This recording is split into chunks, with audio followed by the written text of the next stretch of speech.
you guys, it's Rachel here with Senza Tempo Cane Corso, and I'm out here at the park with my dogs. I'm at Tejas Trail. It's really dried up. This is supposed to be a little river, but as you can see, it's not anymore. It's just enough water for the dogs, but to still let them have fun, but it's really not ideal.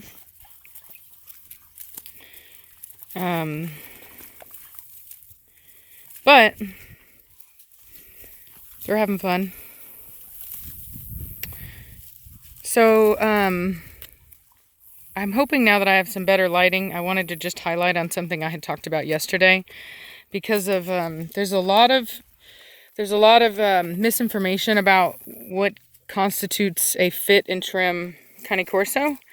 And yesterday the lighting just wasn't really right. So I wanted to take the time now to really show people what I'm talking about. So I'm going to try to look at all my dogs, but I'm going to give you an example here. Preacher, really? Do you have to create a shadow? Go away. Or we'll use Preacher for an example. Hold on. Preacher, stay. So, move Midnight. So I don't know if you can tell. There we go. So can you see how there's so many shadows and it's hard to tell. Can you see how his hips here are wider? Do you see how this comes out here? This is out and this is in. Okay. I don't know if you can stay, Preacher. I don't know if you can see that, but it's a definite stay, Preacher. Definite oh, that didn't help. I'm just creating more shadow, but that's kind of better. So anyway, so you want to have, there should be a line here going up where the muscle meets. And like I said, you should have a, let me see if I can get him to turn.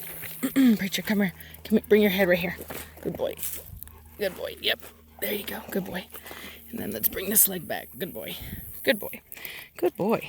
So, take a look here and see. So you can see how his hips out here are wider. And then his ribs here are also wider. You see that? So the skinniest part on him is right here, between here. That is skinny, right? And there's nothing here. It's just skin and muscle, and you can feel the bone right here, okay? You can feel the bone very easily right here, right here. You should see the muscle come down just like this, and then this muscle here stick out just like you can see here. You see that? You should be able to see that on your dog, okay? You really want to be able to see this skinniness here. See how his ribs are, how they come out here? You've got this skinny thing here, and don't think for a second that it counts if your dog's like stretched out and it's like creating that. Like, it needs to just be that way without much effort. Do you see how it is with Preacher? It just needs to be that way, you know. He's a very fit dog. He's not, you know, overly like worked out, but he's definitely fit. And let's see here. We can look at Blondie. Same thing here. She's got, here's her muscle here. She's got that definite spot there. See here? You see how the rib is? And then we have the skinny part here. See there? That definite difference here. There's no, if you look here, there's not a bunch of sagginess. There's not a bunch of looseness. Her skin is right on it. Just like Preacher, right on him, okay? There's not a bunch of looseness, no saggy skin on them. Even though they're puppies, there's not a bunch of just softness, and that's because there's not a bunch of fat. They shouldn't be fat. They shouldn't feel soft or loose. Let's see here. Let's see if we can do her. She's harder to tell because she's brindle, but let's see here. The brindle, for whatever reason, I've noticed is harder to tell, but let's see here. Let me see here. Good girl. So, same thing here. Bring her foot up. There we go. There we go. Yeah. Same thing here. I will say, like I said, it's hard to tell, but she even could probably stand to lose a little bit of weight. I mean, she's not overly, and it could just be because she drank a bunch of water, because she's really keen on doing that. But But she probably could still, I mean, if I'm being honest, she could probably still lose a couple pounds. I mean, she's nothing to be overly concerned about. But if you wanted to nitpick, I could. So, heel. Midnight. So you can see on Midnight, same thing here. See that waist? See how it's real skinny right there? You know what I mean? See that on them? You should be able to like take your fingers. You should be able to like take your hand right here. Just be able to just dip. See that? Really good example on her. See that? Very nice. It's like, it's literally like thin up here and then the ribs even come out. And she's not bony. You don't see any bone on her, you know, neither one of them. They're not showing any bone, but they are the correct weight. And the number one cause of hip dysplasia is joint laxity. And there are, that's a good example on Preacher right there. There are many reasons why joint laxity can occur, but one of the biggest is growing too fast and being too big for their natural bone structure. And it puts too much pressure on those hips, on those joints, and causes them to get loose. And then when they get bigger, that looseness tends to damage the actual socket. And then, of course, that's how you're going to get hip dysplasia, when that's what your environmental hip dysplasia is. So, you know, I know it's hard, I know it's easy to misjudge what these dogs should look like because, as I've said before, these dogs hide weight very well. And so if you look at the dog in the video, Roxy, that I just posted yesterday, who's the sibling, she's overweight, but a lot of people just thought she was big. I had people commenting, oh, she's huge. She is overweight. That's not to say she's not a big female. She is, but she's overweight, and very few people caught on that. And that is an issue. Okay, it's no wonder that hip dysplasia is so common when people have such a hard time recognizing when a dog is overweight. So it's not that I'm blaming anyone or judging anyone. My goal is to educate. That's all. All I want to do is educate. We don't make any friends by criticizing others. And you know what? That's something I need to talk about because so somebody, whoever it is, thank you, but somebody pointed out in one of my videos recently that I didn't seem like myself, that I seemed kind of down, and I was. I have celiac disease, and when I get exposed, one of the worst things it does, other than the physical stuff, is it wreaks havoc on my general hormones, like as far as like my serotonin levels and stuff and my adrenaline levels. And so oftentimes I can be more aggressive than I normally would be, or I can even be more down, like see things from a more negative perspective than I normally would, not my upbeat normal self.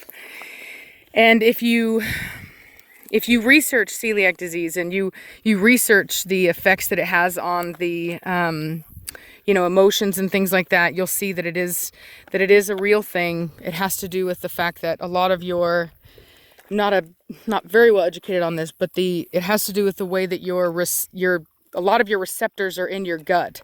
And so a lot of the ones that affect like serotonin production, things like that. So when your gut gets messed up, it can affect the way that you act and feel. And I didn't figure out I was a celiac until, I guess, around 2012. So I was a wreck until then. I was not a person you would have wanted to have known.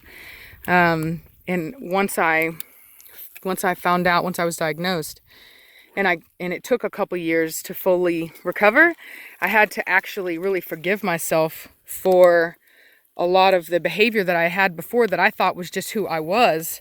And I had to really take the time to actually redefine myself because it had had such a drastic effect on my personality. And so having said that, normally I'm not the kind of person that would be so judgy. It's one thing to make an observation that people who keep their dogs in harnesses have a tendency to have less behaved dogs, but it's another one to just be catty about it.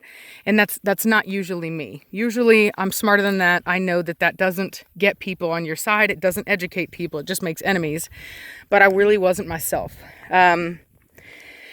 So, and I will say that there were people that admitted that the reason they have their dogs in harnesses is because their dogs choke themselves if they don't, and that's because of a lack of control. And it does validate what I said. However, I could have said it better. And coincidentally, a girl that was very nice, and if you're watching, thank you very much. It meant a lot to me. She saw me at the dog park, and she thanked me for doing the videos, and her dog was in a harness. But let me tell you something, her dog was doing very well. And it was, and I'll tell you, you know, you were doing a very good job with your dog, and I was very impressed. And I felt horrible that I had literally just made a video talking about people using harnesses, and there you were using a harness. So I hope you know that it was not intentional, you know, and it was definitely a learning point for me to always remember that you're going to attract more people with honey than otherwise. I can't remember that phrase right now. So, you know, do I still see them as a problem? Yes, but having said that, if your dog is well trained in the harness, then by all means use a harness. That's not really what I'm trying to say. All I'm really trying to say is that I'm against any type of equipment that allows people to bypass having to have their dog listen to them from an obedient perspective. Okay, so if your dog listens to you and is obedient but still uses a harness, then more power to you. But if you're using a harness because you can't walk your dog without it, then maybe it is time to start addressing that and looking into how you could better fix that. And it's the same thing with halties. A lot of people think that because when their dog is on a halty, they can control it, that somehow that fixes the fact that they couldn't control their dog without it. And the truth is, it doesn't. And you will see that disobedience other places most of the time. Like I'll just, you know, I don't want to do I don't want to have to always say the not all thing, you know, because there's always going to be exceptions to the rule. But just because there's an exception doesn't mean that there wasn't a rule to begin with. And the truth is, you really do just need to have your obedience down. You don't want to use a tool to bypass that, because the odds are you're going to need that dog to be obedient at another time, and you're not going to be able to because you foregoed the opportunity to do it at an earlier date. So I hope that makes sense. Now, as far as the whole pit bull thing, I need to be clear on this. So, and in order to do that, I have to tell you quite a long story. So, when I was around 9 or 10 years old, I was out in Waco, Texas, out at my uncle's farm. I was out wandering the cornfields by myself, like I like to do. I like to be out in nature. And I came across a little red dog, little red-nosed pit bull. I didn't know it at the time, but now I do. And he was severely emaciated, but he was so sweet, very sweet. You know, that characteristic, you know, terrier, happy, wagging his tail, really submissive, head down low, you know, exposing the insides of his ears, showing that he's a good boy. And I just fell in love with him. So I ran back to the house hoping that I could talk to my uncle about it and see if we could save this dog. I really wanted it. And they went out there with their rifles, and right in front of me, literally no less than 5 feet away from me, they shot this dog. Not in the head, they shot him in the body. They just, I guess, took out all of their fear on this dog. And I felt responsible because I had went and got them to help this dog. And he had been such a sweet, sweet dog. And in my eyes, I felt like maybe he blamed me. Maybe he thought I was a part of it. And that never left me. It took me a couple times of filming this to not cry. I have to tell you that. Like, my friend Samantha from Hawk Ridge County Corso, she knows that. Like, we were talking about it yesterday and I started crying. And thank God that GoPro footage got messed up, because I'm not a big crier. And I don't like I usually don't like to see other people cry on camera. I'm not big on theatrics, so I'm glad I didn't this time. But having said that, I then dedicated, and I didn't know it, like I said, didn't know it at the time because I didn't know that was a pit bull whenever I saw it. I was 9 or 10 years old and had no concept of that. But anyway, but as I started to age, I fell in love with pit bulls, and I would argue with my parents all the time about them. It was literally me against all of them. And so, you know, no surprise, my first dog, whenever I was old enough to get one, was a pit bull. She's a little black and white tuxedo dog named Frances out of Colby Lines. Her mom was that classic white with the black spots. I guess they call that piebald. I don't know. She was adorable. Her name was Lady. I loved her. And anyway, she was the best dog ever, but I shouldn't have had her at the time. I was not prepared to have a dog, and I ended up having to rehome her. And I convinced my mom and dad had gotten divorced, so I convinced my dad to take this dog in. He was lonely, and you know, he was in a sad state. So I got him to take this dog, and she became his favorite dog ever. The only dog he allowed inside. Loved her to death, and even told me that I couldn't take her, that it was his dog.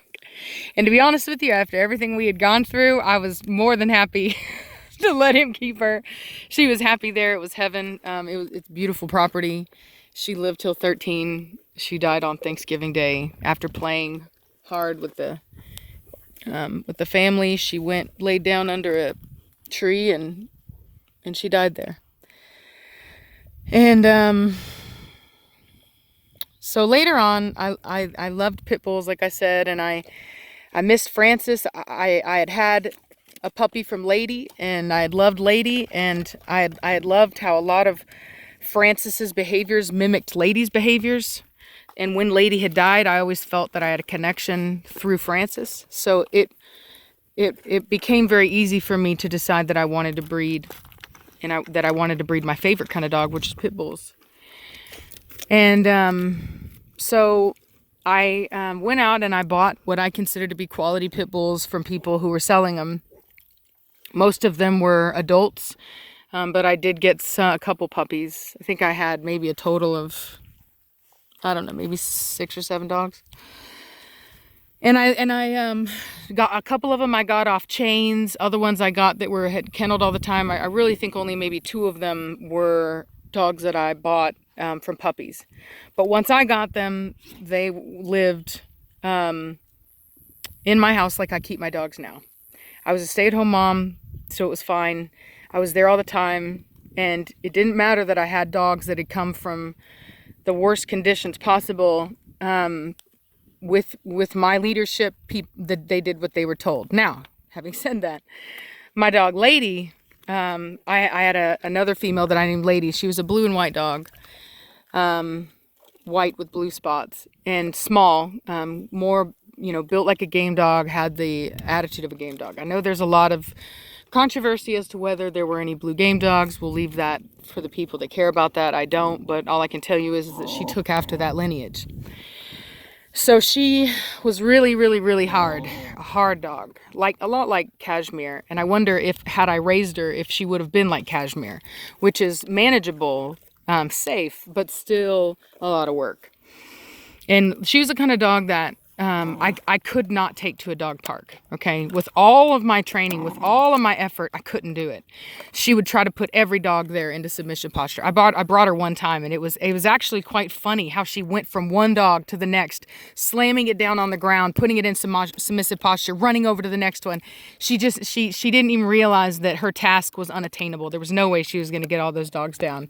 And I had to run over in this embarrassing moment, scoop her up and load her off and take her home. And I knew that just wasn't in her cards. We weren't going to do that. But getting her in the home to be okay around other females and the males and all that was okay as long as I was there. One time we tested her, and we left her in the living room, and we went outside, and we looked in the window and we waited. After about 5 minutes, she picked her head up, looked around, listened. And then when she thought the coast was clear, she got up, marched right over to one of the other females that was laying on a couch. You know, she did the fixation stare. We're talking a real hard stare. Got the ears pointed directly forward, hackles up, you know. And I'm telling you, if I hadn't walked right in there, she would have grabbed that dog's face and tried to kill her. That's how Lady was, okay? People can say that pit bulls aren't bred for fighting all they want, but that's not true. That's not the historical fact, okay? There's a lot of people that say that the pit bull was originally used for bull baiting, and that's not really true, okay? You have a dog that was used on a farm that was a lot like, if you go on my website, I have a blog post about, will the real boxer please stand up? If you look at the earliest boxer examples, they are the pit bull in its original form, okay? And not genetically, but in type, okay? And we'll talk about type at another time because that's a huge topic. But type is basically the attributes that an animal has to perform a certain task to a specific degree, right? So a bulldog back in the day would have been a catch and hold dog, right? An all-purpose, like, catch and hold dog. A useful dog on the farm that you know, could go and help you herd and would... and eventually what they do is they started turning these animals on the bulls, and basically it's just a competition, right? It's literally competition. It's the same thing that happened with weight pull when guys had, you know, big dogs, and the weight pull started with people in a parking lot, I believe, of a dog show, having their dogs pull vehicles, and that's how it started. So, you know, all shows were basically people's best animals competing against each other's to see whose were the best. So having said that, that's how bull baiting became very popular. And people had already been turning their dogs on all kinds of things, bears, lions, whatever, tigers, for entertainment. So when bull baiting became illegal, they then wanted to start fighting the dogs against each other. It was a lot easier to do. You could hide it, be more secluded. It's much easier to hide than bull baiting. And so in doing so, that's when the dogs changed, okay? When you mix another breed into a dog that has a totally different temperament, you can't say that it's the same animal anymore. I'm sorry, but you can't. It's too different. When you mix terrier, all right, into a bulldog, you get the pit bull, right? And we're not talking the English bulldog. We're talking what I said, the historical bulldog. You get the pit bull, and they were smaller in size. A lot of people would mix in whippet, but the terrier, the reason they mixed in the terrier is because terriers are ferocious little dogs. They have absolute, hey, get out of it. Psst, get out of my stuff now. Midnight, come. They, good girls.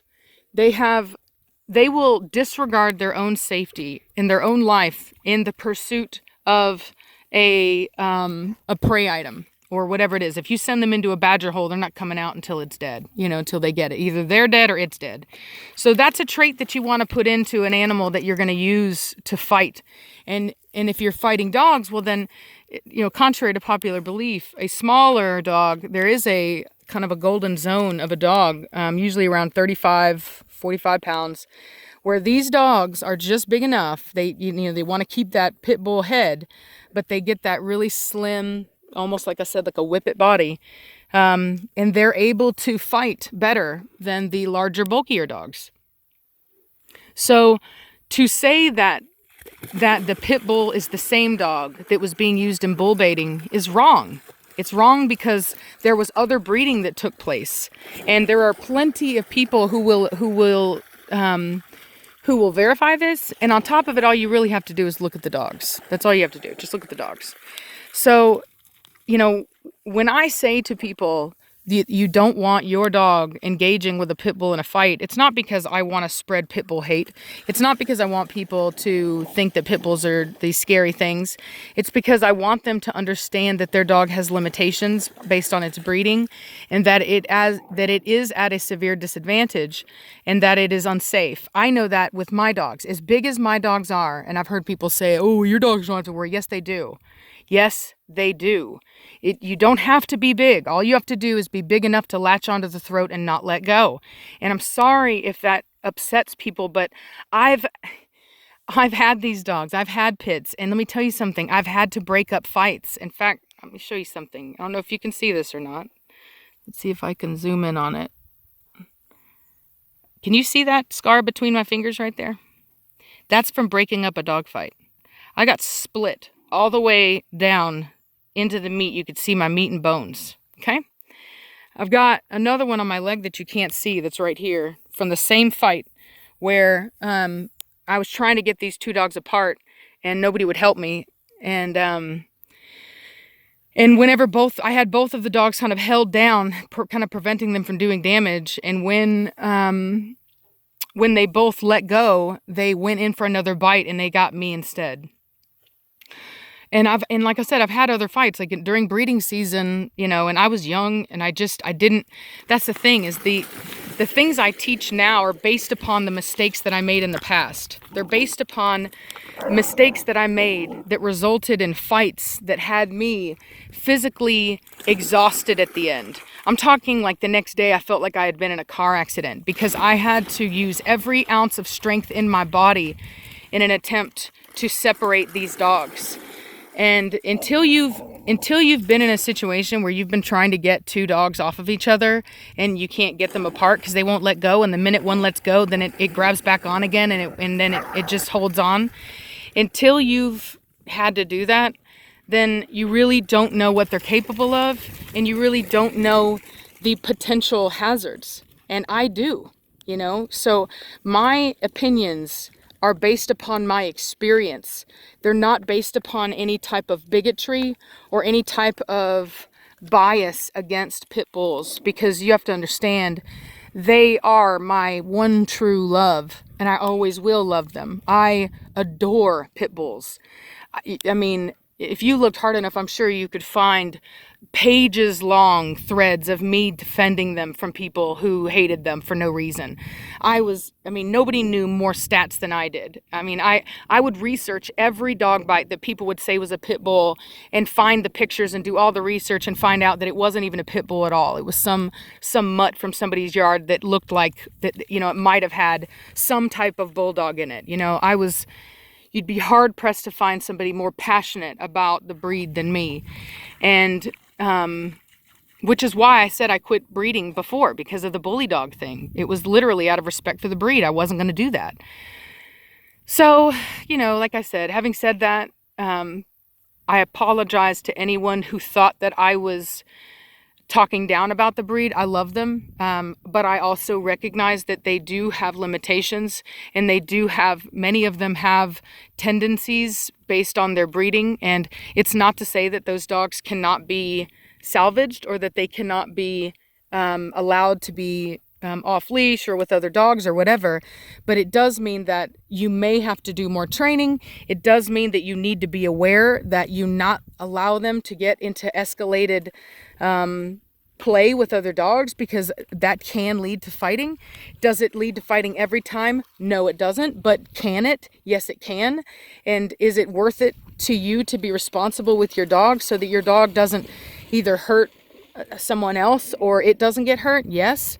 The way I see it is that if I have a pit bull and I take it to the dog park and I let it engage in risky play, and then for whatever reason, maybe another dog gets mad and attacks my dog, but then my dog finishes it, and then everybody blames my dog and everybody now hates pit bulls even more. Well, what have I done?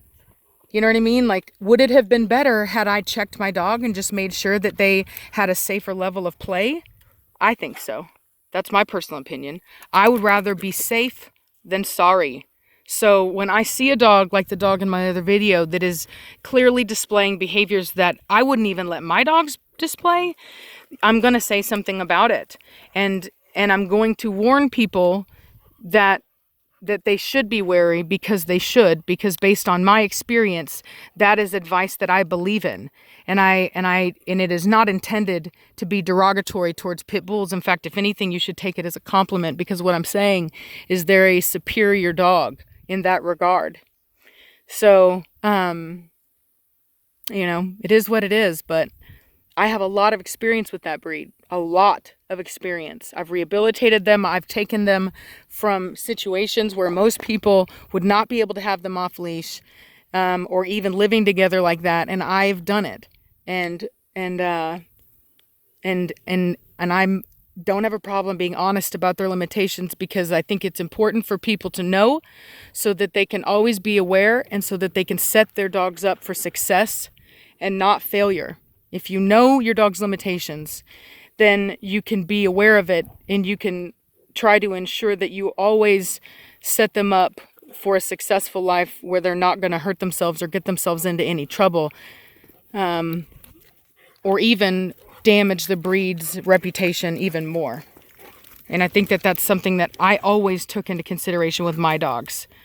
You know, every moment you're out there with your pit bull, you are a breed ambassador. And when you have a dog that is not well trained and is scaring people and is being dominant like that, then you're not doing anything to help the breed's reputation. So defending it really, it's not helping. It might make you feel better emotionally, but I don't know if anyone paid attention, but that video had way more likes to dislikes. So whether or not you agree or not, the majority of people agreed. And that's who you have to appeal to, is the majority. You need to convince the majority that pit bulls are safe and stable dogs. And you're not going to do that with your dog out there running around displaying dominant, aggressive behaviors, whether you think it is or not. So that's that. It's hot. By the way, I'm returning my GoPro. I was doing video earlier today, and for whatever reason, it just keeps failing. It keeps turning off and then saying repairing file, and I'm just sick of it. I'm not, way too much money to spend on something that really doesn't work. So there you go. That's the end of that. But just, you know, I want to say again that my goal is to help educate people and to help people have better understanding and relationships with their dogs. It is not my intention to insult people or criticize them in a derogatory fashion without also trying to teach them a different way. And I'm sorry if I came off that way. It's not my intention. I probably shouldn't have made any video then, any content, but I also felt like I needed to, you know, like, I don't know if you noticed, but like one of them was like really late at night and I just couldn't come up with anything all day. I just wasn't in a good mood. And so I just, you know, I have to watch myself and I have to be careful where I eat and stuff. And sometimes I go out to eat and I really shouldn't. And that's whenever I get exposed. And so I don't know, people that have celiac disease can probably relate to that. I know there's this guy called the Gluten Dude, and he has an article called Instant A-Hole, Just Add Water. Sorry if I offended anybody by that. I know there's kids that watch this, so I hope that was a sufficient, you know, alteration of that word. But I also wanted you to be able to actually look the article up, and that's what it's called. And it's a really good article explaining from another person that has that same side effect of what it's like after you've been exposed and the effect that it can have on your outlook and your temperament. So it's not an excuse, but it's definitely just, you know, something that is just the truth. It's just reality for me. So I may, in fact, end up just doing a little announcement in the future, like, hey, I'm not really feeling too hot, and it's not really the best time for me to make content right now, you know, something like that in the future. Maybe that would be best. So anyway, I really hope that those of you with harnesses that don't really have obedience down, I hope that you guys hear this and that you feel motivated to kind of learn a different way. I always train my dogs with a choke collar. I start early on. There's lots of tutorials and stuff on how to use them, but yes, it's hard. It's not easy. The dog is going to fight you, but that's the point, right? Like, they're not obedient. If they were obedient, they wouldn't fight you. So if you want to get obedience, then you have to, it's like a child throwing a tantrum. You're never going to get that child to respect you unless you take control of that situation and you become the adult. And that isn't done by giving the child what they want. or just like preventing them from, I don't know how to, like, I don't even know what that would be. Like, you know, there's no growth there is, I guess, what I'm trying to say. The dog hasn't grown. You guys haven't grown. It's this artificial Band-Aid, and Band-Aids don't work. So, you know, they cover up, but they don't fix, they don't heal. So if you want to have a good relationship with your dog where they listen to you and they're obedient, and you can take them places and you can have them do things when they don't want to do it, then you're going to have to overcome those types of things. And all it is a dog saying to you, I don't want to do this. And you're saying, yes, I do. And the biggest help that I could say to that is when you do start doing it, don't go on a walk. Go out to a field and just do drills. You know, go in one direction, go in the next. That way the dog is less hesitant to pull because they don't know where they're going. There's no point in pulling if you don't know where you're going. So, and then every time you stop, you make them sit. And it just, you know, you need to just spend time doing drills and working on obedience. And practice makes perfect. Do a week of that, 15 minutes a day. And then come back and tell me that you haven't made progress. Okay? So, like I said, I'm going to go now. It's hot. I'm burning up. There's no shade here. So, I'm going to talk to y'all later, okay? I hope that you have a great Labor Day. And love and kiss your dogs. Bye.